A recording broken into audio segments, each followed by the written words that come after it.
Halo semuanya, selamat datang di podcast kita kali ini. Saya Ardi, dan di sebelah saya ada rekan saya, Gadis. Hai. Hai semuanya, senang bisa ngobrol lagi dengan kalian. Hari ini, kita akan membahas topik yang cukup menarik dan masih banyak yang belum memahaminya, yaitu penyakit autoimun. Kenapa tubuh bisa menyerang dirinya sendiri? Nah, ini topik yang serius tapi penting banget buat kita bahas. Mungkin banyak dari kita yang pernah dengar istilah autoimun, tapi nggak benar-benar paham apa itu sebenarnya.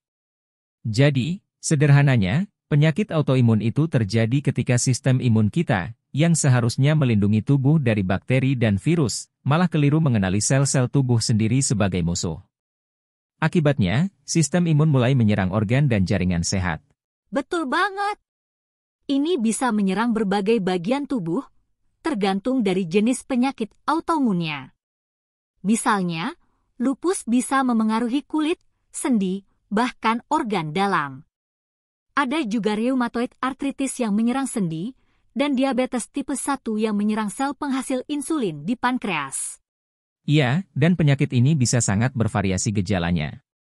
Beberapa orang mengalami kelelahan ekstrim, nyeri sendi, ruam kulit, atau bahkan gangguan pencernaan.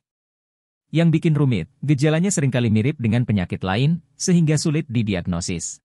Dan sampai sekarang, penyebab pasti dari penyakit autoimun ini belum sepenuhnya dipahami. Tapi ada beberapa faktor yang diduga berperan, seperti faktor genetik, lingkungan, dan gaya hidup. Misalnya, stres, infeksi, atau paparan zat beracun bisa menjadi pemicu munculnya gejala autoimun. Selain itu, ada penelitian yang menunjukkan bahwa ketidakseimbangan mikrobiota usus juga bisa berkontribusi terhadap perkembangan penyakit autoimun. Mikrobiota usus ini sangat berpengaruh terhadap sistem imun kita, dan jika terjadi gangguan, bisa memicu reaksi yang tidak diinginkan. Ini menarik. Jadi, ada banyak faktor yang bisa mempengaruhi terjadinya penyakit autoimun. Tapi bagaimana dengan diagnosisnya?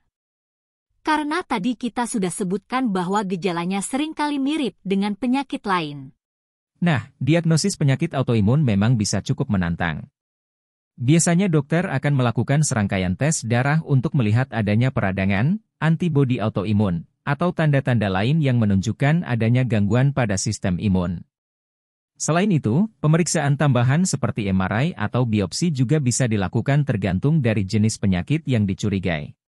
Dan untuk pengobatan, seperti yang sudah kita singgung sebelumnya, belum ada obat yang benar-benar bisa menyembuhkan penyakit autoimun. Tapi ada beberapa jenis terapi yang bisa membantu mengendalikan gejalanya. Betul. Pengobatan biasanya melibatkan penggunaan obat antiinflamasi, kortikosteroid, dan imunosupresan untuk menekan aktivitas sistem imun yang berlebihan. Selain itu, terapi biologis yang lebih modern juga mulai dikembangkan untuk menargetkan bagian spesifik dari sistem imun. Selain pengobatan medis, perubahan gaya hidup juga bisa sangat membantu. Pola makan sehat yang kaya akan antioksidan, vitamin D, dan asam lemak omega-3 bisa membantu mengurangi peradangan. Selain itu, olahraga ringan seperti yoga atau pilates bisa membantu menjaga fleksibilitas sendi dan mengurangi stres. Jangan lupa juga dengan manajemen stres. Karena stres yang berkepanjangan bisa memicu flare-up atau kambuhnya gejala. Teknik seperti meditasi, mindfulness, dan tidur yang cukup bisa sangat membantu. Dan tentu saja, dukungan dari keluarga dan komunitas juga sangat penting. Banyak orang dengan penyakit autoimun merasa kesepian karena penyakit ini seringkali tidak terlihat secara fisik. Bergabung dengan komunitas penderita autoimun bisa membantu mereka berbagi pengalaman dan mendapatkan dukungan emosional. Selain itu, penting juga bagi penderita autoimun untuk melakukan pemeriksaan rutin dan mengikuti anjuran dokter. Jangan pernah menunda pemeriksaan jika merasa ada gejala yang memburuk, karena deteksi dini bisa membuat pengobatan lebih efektif. Dan ada satu hal yang perlu kita tekankan, jangan percaya begitu saja pada mitos atau informasi yang tidak jelas sumbernya. Banyak hoaks beredar tentang penyembuhan autoimun, seperti diet ekstrim atau terapi yang belum terbukti ilmiah. Selalu konsultasikan dengan tenaga medis profesional sebelum mencoba sesuatu yang baru.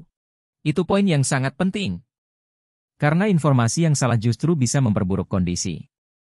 Jadi, tetaplah kritis dan cari sumber yang kredibel, seperti jurnal medis atau dokter spesialis.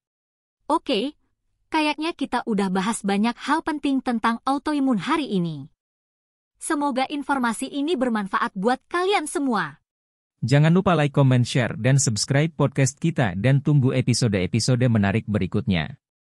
Sampai jumpa di episode selanjutnya. Sampai jumpa. Stay healthy, everyone.